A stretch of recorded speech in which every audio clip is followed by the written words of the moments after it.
sərnişinlərin dayanaraq avtobus gözləməsi üçün nəzərdə tutulsa da, damı və kənarları uçub.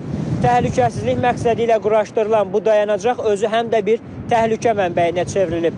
Xüsusilə qeyri-sabit hava şəraitində belə dayanacaqlar sərnişinlər üçün əlavə çətinliklər yaradır. Lakin paytaxtın müxtəlif ünvanlarında bu kimi dayanacaqlara rast gəlmək mümkündür. Havanın küləkli olmasına baxmayaraq sərnişinlərin əksəriyyəti təhlükəsizlik məqsədi ilə dayanacaqlardan kənar durublar. Bu problemin bir tərəfidir. Amma elə dayanacaqlar da var ki, heç pavilyonu belə yoxdur. Sərnişinlər ya küləyin yağışın qabağında dururlar, ya da sığınmaq üçün alternativ variantlar axtarırlar. Girib o, necə deyərlər, körpünün altında məcburam dayanam da.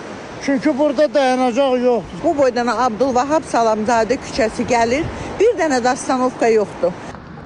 Pavilyonsuz dayanacaqların təbii ki, nə oturacağı var, nə də damı. Buranın dayanacaq olduğunu yalnız nişanlardan anlamaq mümkündür. Belə hallarda yol kənarındakı ağaclar avtobus yolu gözləyənlərin əsl sığınacağına çevrilir. Amma külək əsəndə ağaclara da bel bağlamaq olmur. Bəs cavabdeh qurumun məsələyə münasibəti necədir?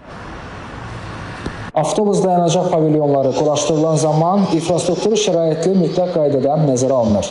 Bakı şəhərinin bir çox hissəsində avtobus dayanacaq məntəqələrinin yerləri müəyyən edilir və bu istiqamətdə mütəmadi olaraq təhlillər aparılır.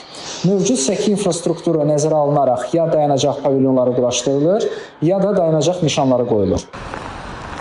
Bir sözlə, səki hissəsi imkan verməyən ərazilərdə pavilyonların quraşdırılması nəzərdə tutulmur.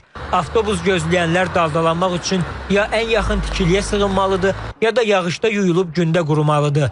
Qasım Xuluflu, Sənan Kərimli, Sərxan Daşdəmirov, İTV Xəbər.